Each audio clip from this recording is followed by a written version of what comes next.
when we have like an authentic group or person come along that wants to genuinely help and work with the community and for the community, I think that's beautiful. And I really want to do whatever we can to facilitate more of those connections. Yes, and I think one of the things that's important for us is to be able to teach allies and organizations that are working with us on how to do that, because I think a lot of folks just don't know. And I think even for me and you, at first we got into a lot of these things just excited to be working with people, and then we came to kind of learn some things along the way. And I think it's important, even just as a trans individual, to realize that even if you're not attached to an organization, this, that, the other, there is an opportunity for people to exploit you or get into relationship with you in a way that could be toxic and harmful to you. And so it's partially thinking about, I don't think it's just relevant to an organization. I think it's relevant to all trans non-binary people. I think so too. Just as a whole. Absolutely. So it's really important for us to be mindful as we get into some of those, and now we know a little bit more of the questions to ask, or some of the lines that the I's that need to be dotted and the T's that need to be crossed when we start to begin working in these collaborations. And that's not necessarily to paint a negative light on anything that has happened so far, but I think it's a learning process for so many of us, and really figuring out how can we begin to move forward in a way that truly centers the trans and non-binary experience in a way that leads to the liberation of us as a community, and that is intersectional and is beneficial and helpful to the greater community, whether it's the greater LGBTQ community or the general population, not in exclusion to that, but just, do you know what I mean? Yeah. So I think, yes. Yes. Yes. No, I agree. I think that it's just a learning experience, and everything has been changing so rapidly in the last couple months, just with politics and public scrutiny.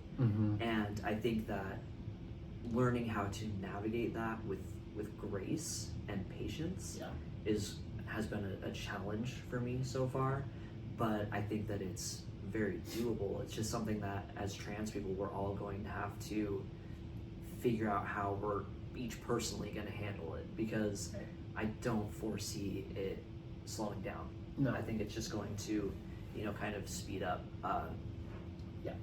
especially after the 20th, so I agree.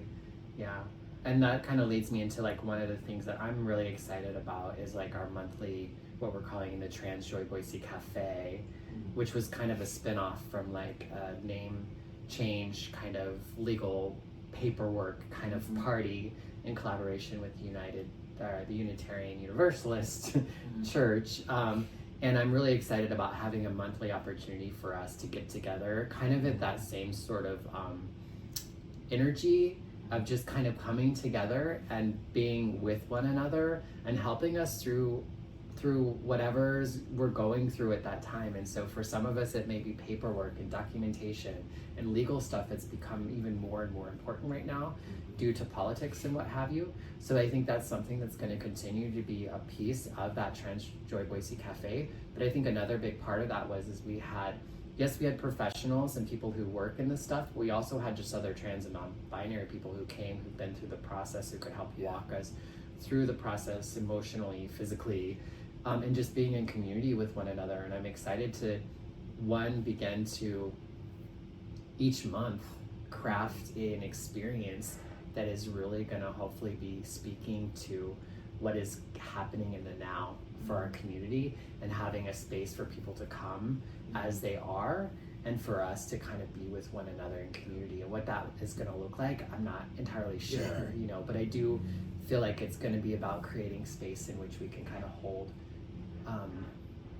one another in the spaces of joy, in the spaces of anger, in the spaces of grief and loss and celebration. And I'm really excited to kind of connect with other collaborators who can really help us kind of channel that anger or channel the grief, and that might be a mental health thing, or it might be more of a social support thing, or I think there's so many opportunities for us to kind of have this once a month, all for trans and non-binary folks, centered around really helping us have more joy-filled and hopefully just really helping us with living. Yeah. In general. And I think it will be. I think that, we've gotten a lot of feedback on the idea of the cafe, of having somewhere, because that's a huge thing that people don't really know about. I haven't done a lot of it myself, where you can go and find out how to get your gender marker changed, how to get your name legally changed, all of these things. I think that's going to be fantastic, and like a monthly thing where we can all get together and talk about that and kind of do current events. But that also leads into what you were mentioning with these other themes, right? Like anger, grief, because these are all emotions, heavy emotions that we're all grappling with, and in a lot of ways that are new and unfamiliar, like having to mourn the rights that you had as a person. It's a foreign concept for me anyway, and I think that learning to navigate that with other trans and non-binary people is going to be so valuable. And I think that that's one of my biggest goals for this coming year, is setting up places and communities where we can do that. Like if it's some sort of group, or like we're talking about yoga, I think that any way that we can get rid of these heavy emotions and find a way to stay mindful and centered and focused on the things that truly matter is going to be really important for us in, at least the next couple years. I mean, I think really helping people try to stay in the now and not get caught into the hysterics of it all, without pretending or avoiding it, like pretending it's not a thing, or avoiding or Pollyanning it, but more of just like, or I'm like, what's the non-gendered, polypatting it? But to be able to authentically work through some of that stuff, but with the idea that we're getting on the other side of the stuff, not getting stuck in the muck and mire of the challenges of being trans, which is really easy to do. And it's a fine line. I think that's the hardest part, because there's healthy anger, and which is also a healthy response to a lot of the things that we're facing right now, but then being consumed by it. And I think that is a really narrow line to walk,